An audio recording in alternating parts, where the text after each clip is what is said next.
Great game out there today, boys. That was awesome. Yes, sir. Yes, sir. Hey, guys, check it out.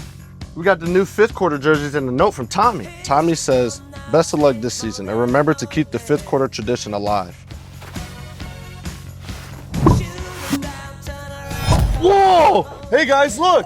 We made it to the R-Bar. I'm already ready to go. Our plays are on fire today, boys. Yeah, so these wings. And the drinks are secured. Cheers to our bar. Fifth quarter. Meet the MSU players here at the R-Bar after every home game.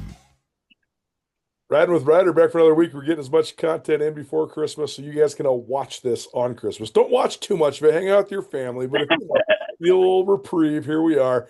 It is the, on one hand, the surge from the Super Brawl if you're Montana State and the fallout from the Super Brawl if you're Montana. We were just talking about this, but I thought on Saturday, Mike, the same things remain true for Montana State, and I thought that was an impeccable home field advantage, an unbelievable group of Montana guys leading the charge, great play by a couple of your biggest stars in Justin Lamson and Taco Dowler, dominance on both fronts, opportunistic defensive plays, and it all culminated in a resounding win for Montana State on Saturday. What'd you think of just the way it all went down in Bobcat Nation on Saturday afternoon?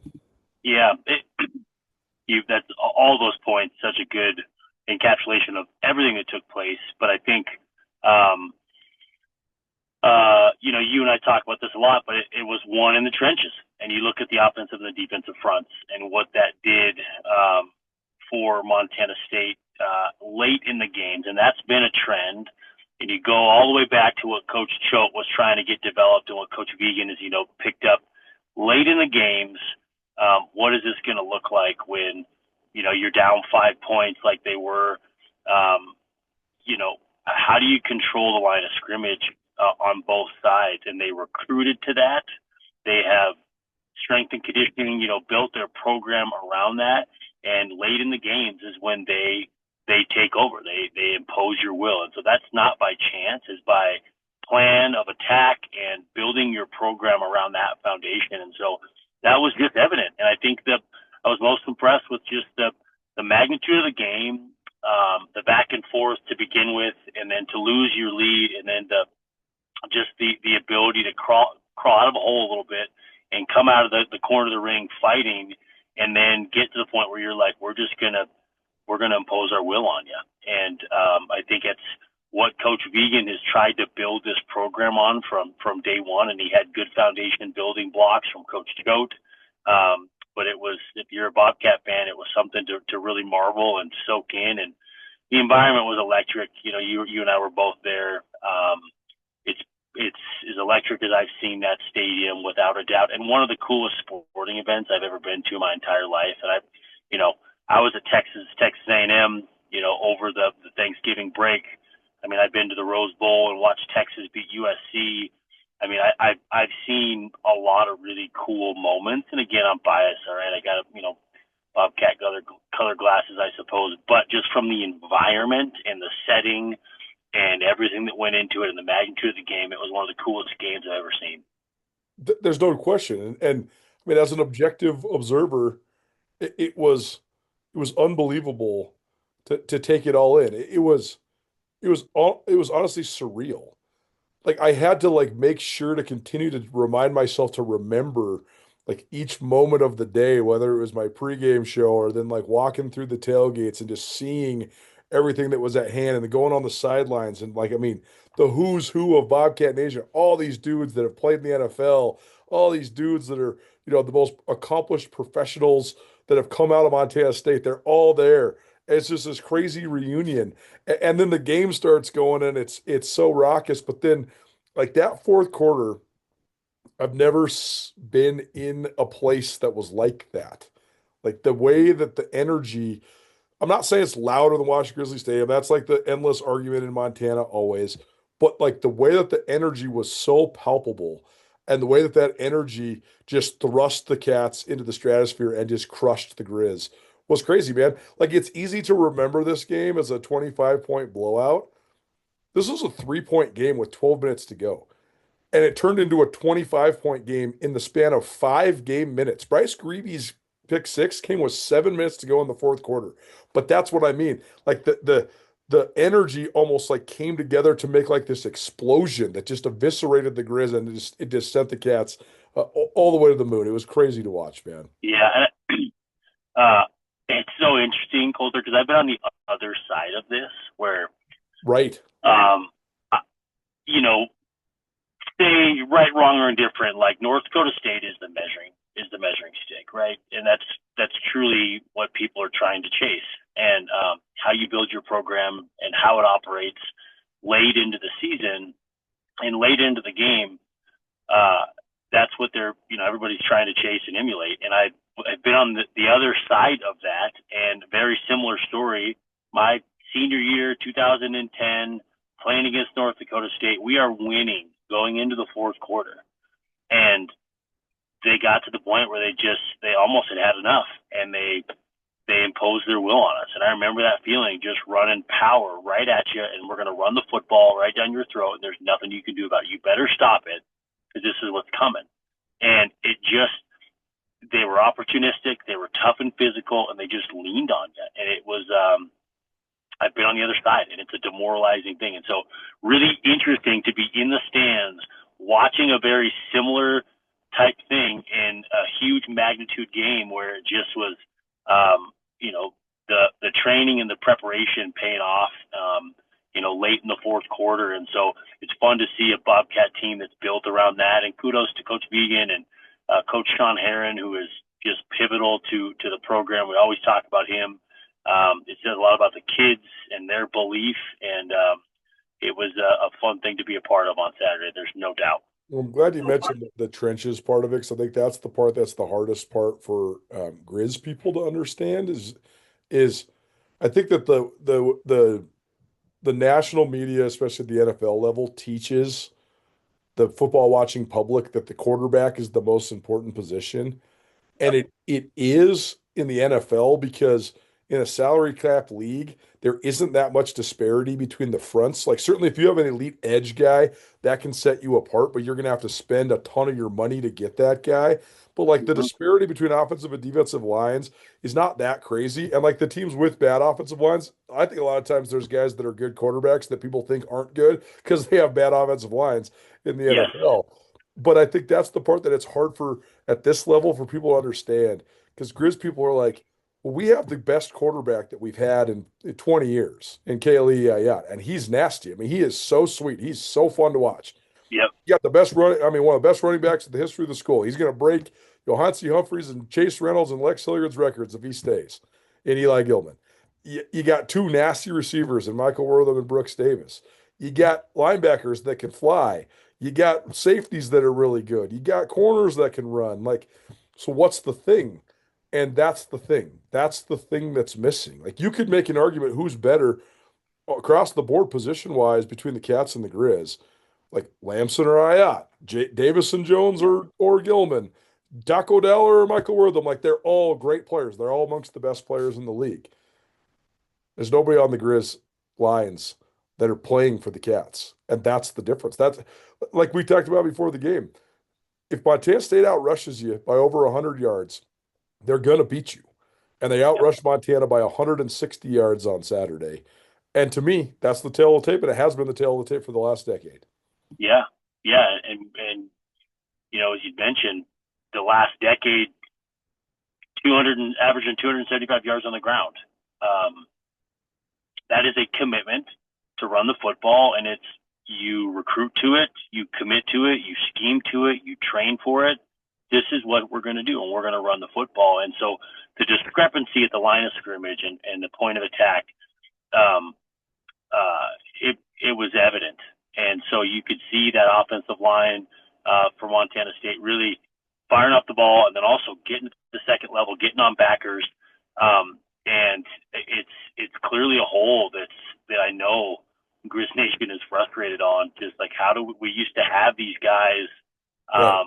and I think about some of those offensive linemen that I remember playing against, the Taryn Hillisland and J.D. Quinn and golly, there's so many. Levi Horn, Chris Dyke, Colin Levi Dow. Horn, Colin Dow, thank you. I mean, the Billings kid, that's what I was trying to think. I mean, all of those guys, right? And they just they impose their will on guys. And so I think that's really the piece that's missing. And it doesn't matter at any level of football.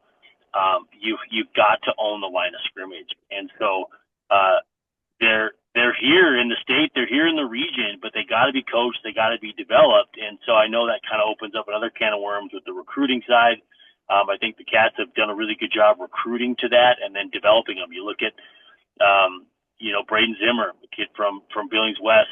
He's a 6'5", 6'6", good feet basketball player, athletic kid, shot and disc thrower. Those are the kids that they're going to hang their hat on in Bozeman. And so, and for a long time, that's what was going to Missoula. So it's interesting just to see the trend, because it's never going to change. You've got to fix the offensive and defensive fronts. That's how you win conference championships. That's how you get deep into the playoffs. That's ultimately how you can win a national title. And that blueprint comes to what North Dakota State did. And I know, obviously, Coach Vegan and his pedigree, he's trying to emulate all of that. We're so proud to have played for Montana State. It wouldn't be where we are today without this program. Now it's our turn to give back. Bobcat Collective is making a real difference for current and future athletes. Montana State gave us a foundation to pursue our NFL dreams. Join us in building something special, because when we invest in our athletes, we invest in the future of Bobcat football. Go Cats. Go Cats. Go Cats. Go Cats. Join the collective today. Go Cats.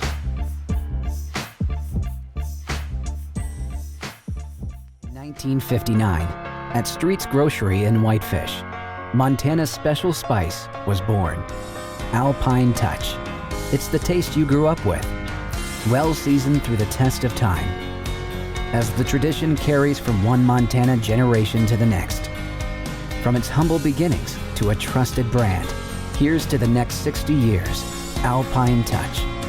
Montana's special spice since 1959. You're not just a case. You're not just a client. You're a person, and you deserve support. You deserve simplicity. You deserve communication. When you hire an attorney, you deserve clear, risk-free advice that guides you to the best possible outcome in your injury case. And that's exactly what the advocates have been providing for over 30 years. After your accident, you deserve closure. You deserve compassion. You deserve peace of mind. You deserve an advocate. The Braden Zimmer case is such a great one too, because he's one of the guys that reminds me of the old school way that both Montana and Montana State used to do it, but particularly Montana. Like Montana used to always have offensive and defensive linemen. Like when I was in school, you never wanted to play the intramural basketball team of the linemen guys, because they were all good at basketball too. And now it's not necessarily the case anymore, but like Zimmer is that guy, the guy that was 230 pounds when he came in. And I can't believe what they made him into so fast. When I saw him play basketball last year in high school, I guess it would have been 2 years ago now because he redshirted, but I thought to myself, oh, that kid's going to be good, but it's going to take him 3 or 4 years. The fact that they got it done in like 18 months and now he's like a legitimate, NFL type of prospect already it's crazy, man. And it's such a testament to their strength and conditioning and Sean Herron and what he's been able to do. Yeah, it's been fun to see. I remember having some conversations with Kelly Dara, the basketball coach at Billings West, and does an unbelievable job. And he just was so high on him. He's like, man, just how he moves his feet and how athletic he is. Like he's just, might take a year or two, to get him going. But like, what a guy that, again, in testament to him, buying into the strength and conditioning program, putting on weight. And then he's also got that nasty streak, which I just feel like that's what you want in your offensive line. And so fun to see that developed. And again, as a Billings West guy, it's cool to see that. Yeah, I also – one thing I've thought about a lot, because people always ask, like, where did the Grizz lose this formula for having such great offensive linemen? And how much does that coincide with the Cats? But – I actually have thought about this a lot, just sort of analyzing the history of all of this. And Montana State and their dominance on the offensive line, this is not just a thing that happened when Jeff Choate came in. So like a lot of people think that, But no, like the Cats were really good on the offensive line, even when Mike Kramer was there. And Oh, yeah. he's an offensive line guy. I mean, he played offensive line, so like he knows the position as well as anybody. But those mid 2000s with Brent Swaggart and Jeff Hansen and Jeff Bolton. Jeff Bolton, yep. I mean, those dudes, those were good offensive lines, man. Like made up of guys from Montana that were hard ass workers that were so tough. And then the early Rob Ash offensive lines were good with Mike Person and those guys. And then they became great. And that's when the Cats really started winning at a high level, like your senior year on, like with Person and Alex Terrian and Conrad Burbank. Yep, Sean Sampson, Leo Davis, like all those guys, those offensive lines were really good.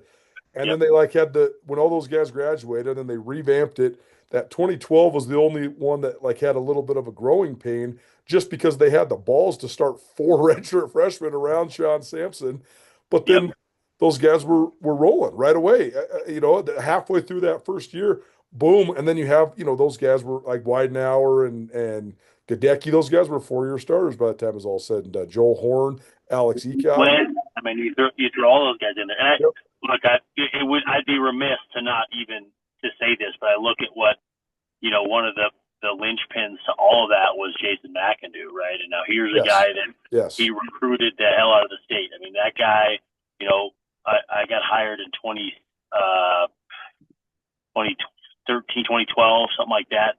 And so I at least split the state with him a little bit, and I was in Western Montana, but he was the guy, pounding the pavement and finding guys throughout the state of Montana.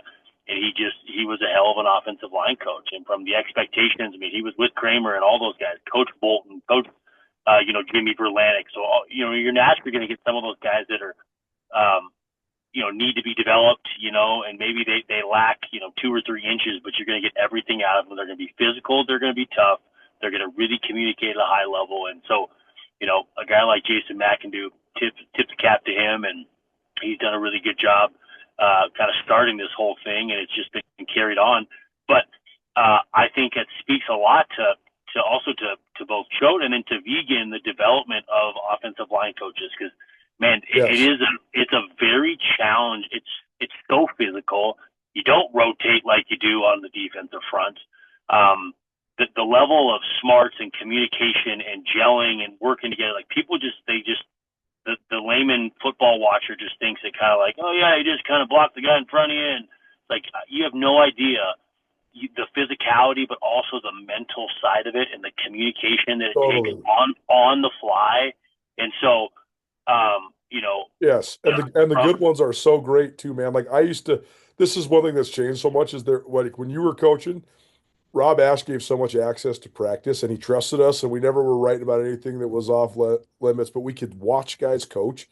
Jason McIndoe is my single favorite person to ever watch coach that I've ever watched in any capacity of football. He is as brilliant of an offensive, like the shit he would come up with, man. Like he must have had 200 different drills. And if one guy had one specific deficiency, he would make a specific drill just for them, just for that. And it was just unbelievable to watch him teach and lead and all that, man. I mean, that guy is an elite football coach, but he was so fun to watch him, man. And I agree. I think having him as the offensive line coach for 14 years between 3 head coaches set the tone so much for just the culture that exists at Montana State offensive line. Yeah, and there's nothing more fun than watching that guy on the sideline, and he's got a board. And I was down watching Texas and Texas A&M. I watched him do I could see him on the sideline doing the exact same thing. And he digests information so fast, and he's drawing up front and what's happening and making adjustments. And that's what he did. He was so damn good at it. And, it's fun. Coach Mack, I'm biased too, recruited me, gave me an opportunity to play at MSU. And I think the development of the expectation of the offensive line play at Montana State, it started with him. And the recruiting, like you said, he recruited you, man. Like he was the guy, man. He was put in the windshield time. He's going all over the state. An indelible mark he left on MSU. There's no doubt about it. What else? I mean, how about the fact that Montana State lost their best defensive player on the second series of that game on Saturday, and Caden Dowler, It didn't miss a beat. Yep. And I think you could, hats off to was it Colter, right? Colter? Colter, yeah, Colter Petrie. Colter Petrie, right? I mean, hell of a high guy. Love seeing that. And, again, go into how they practice and how they get so many reps. And it's kind of that next up mentality. It's one thing to say it. It's another thing to have a guy that's prepared to go. And was there a little bit of a drop off? There was, there were some missed tackles and some things. I texted early on. I could kind of see some of that early on. I was texting with a buddy, and I just said, "Man, Caden is missed out there." But the guy came back, and he missed a few tackles early on, some big plays, but he battled back. Again, it goes into your training. It goes into the coaching to say this guy's ready, and still believe in the guy, and he comes up with some big plays late in the game, did a really good job, and who knows if Caden's going to be back. But, man, it just speaks to the depth and the development of those guys across the board. Join Town Pump's Pump It Up Rewards Plus program and never pay full price for fuel again. Save 5 cents on every gallon every day at any Town Pump across Montana. Plus, earn and redeem points on your favorite in-store items to get free stuff with our clubs. Stop in and pick up a rewards card. Download the Pump It Up Rewards Plus app today. Or visit townpump.com/rewards to register and start saving.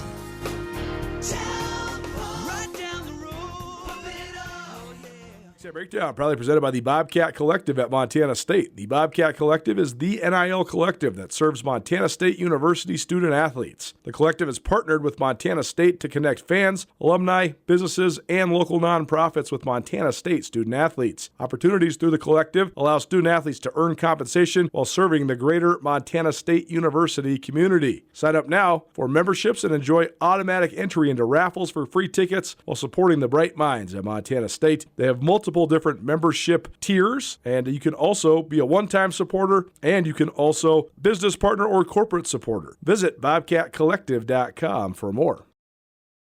Shine Beer Sanctuary is leading the charge when it comes to promoting beer culture in Montana. Located at the corner of Church and Main and downtown Bozeman, the locally owned and operated tap house and bottle shop has the best beer selection in the Treasure State. The bar has 32 rotating beers on tap with everything from Duvel to local ciders, gluten-free beers, and non-alcoholic options. The bottle shop has more than 400 beer offerings from all over the world, and Shine offers Cicerone-trained beer guides. Come enjoy beer heaven at Shine Beer Sanctuary in Bozeman.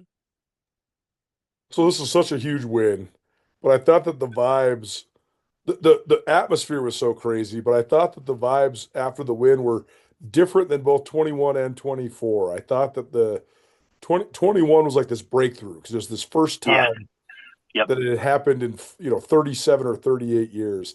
And then 24 was like almost like a sense of relief because those guys had been so great. And it was like their last step. Like they were big favorites against South Dakota. So it was like, okay, we have to win this last home game to then go get a shot at Goliath, to go get a shot at NDSU. On Saturday, it was like, all right, we dispatched of the rival. We own the rivalry. All of that now is in the rear view. Let's go to Nashville and get this thing done. And Vegan said it over and over and over again in his postgame. He said, hey, great win, great win, great win. We're not done yet. We're not done yet. We're not done yet. So I feel like they go to Nashville pretty dang focused. Yeah, I agree. And what you just articulated was so accurate.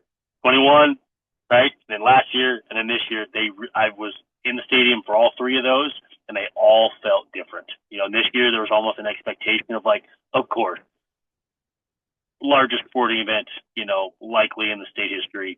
And so there's naturally like this, a little bit of an exhale, like, yeah, we did it, but also on to the next one. Like we expected that to happen. This is what we do. I'm telling you, man, there's almost like a robotic type thing that the coaches and players you have to just be like, that was awesome. We enjoyed it, but the mission's not over. And it just speaks to the expectations and the bar that's been raised. And, everybody inside that program expects to go down into Nashville and go take care of business, and they will not be satisfied until they get it done. And so, really good opponent in Illinois State who is just has a hot hand. But it was fun to see just the bar being raised within the program, and the expectation of everybody in the program, and fun to see. Well, we talked to you into joining the debauchery of Skyline Sports in Nashville, so that's going to be fun. Can't wait to have you Yeah. down there. But how do you manage these next 2 weeks? I mean, Vegan said they're taking most of this week off, which I think, at this point you've already played what, 15 games, 16 games. I mean, there's not much better you're going to get in 4 days of practice. You might as well just go home for Christmas and come back early on Friday or Saturday. But I mean, is there anything you tweak, or is it you just keep taking this head of steam into Nashville if you're Montana State? I think you got to take that same blueprint. I mean, those guys are really calculated, right? This is the other thing that people don't realize is when you get, this is now Vegan's third trip to the national championship. There is an agenda, and it's like, hey, just like going into fall camp. Like you go into fall camp, you may tweak a few things, but like ultimately, this is the plan we follow based on the desired result that we're trying to get for game one.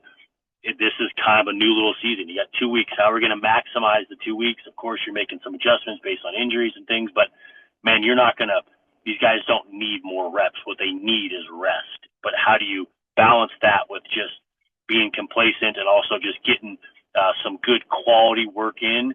And then it makes sense they're taking this week off. And then they'll get in. I'm sure guys are going to be watching film and doing all that. I'm sure there's some preliminary game plan type stuff that they've run by them.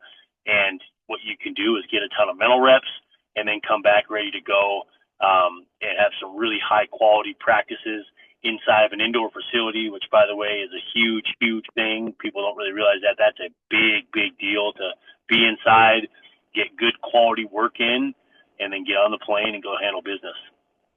Is a will you marry me in your future? Or maybe you do it all over again. Hi, I'm Brian Toon with Jewelry Design Center, inviting you to come see the largest selection of Will You Marry Me in the state of Montana. The brightest diamonds of every shape and size, unique settings built to last, and skilled jewelers on site offering free sizing and maintenance for life, because that's how long we want to be your jeweler. Jewelry Design Center in Missoula, on Brooks, across from the Montana Club. Life can change in an instant. If you've been hurt in an accident, suffered from medical negligence, or are facing criminal charges, you don't have to face it alone. At Ryan Miller & Coburn, we're here to listen and fight for you. We're your neighbors, traveling across Montana to stand by your side as your link to justice. Real people, real help, right here in Montana. Ryan Miller & Coburn, your Montana attorneys. Okay, last thing. You were around the Dallers when they were in high school. I think they have like crazy. My best friends growing up were the Palmer twins, and they have like this weird twin thing. Like it's like this twin. I don't even know how to explain it. Like they know what each other is thinking almost. They're like the same person, even though they're different people, and they can like transition this energy and stuff. Like the bond and stuff. Even though they fight like, I mean, I don't know if the Dallers fight, but the Palmers just used to fight like crazy. I swear I only made varsity basketball to keep them apart from each other when they were going at it. But the Dallers, it is mind blowing to me that like when one gets hurt, the other one becomes Superman. And we've seen this multiple times over the last couple of years. It was like when Caden got hurt, Taco's like, well, I'm winning this game. He went over and hugged Caden. They cried together, and then boom, Taco's just going nuts out there. You were around him. Did you see that in him at a young age? What do you just think of this like crazy dynamic that they have energy wise? Yeah, I think the biggest thing about those two, one, they're very different. They're very, very different. But two, the thing that comes through in all of that is that they are so for each other. I mean, it's unbelievable.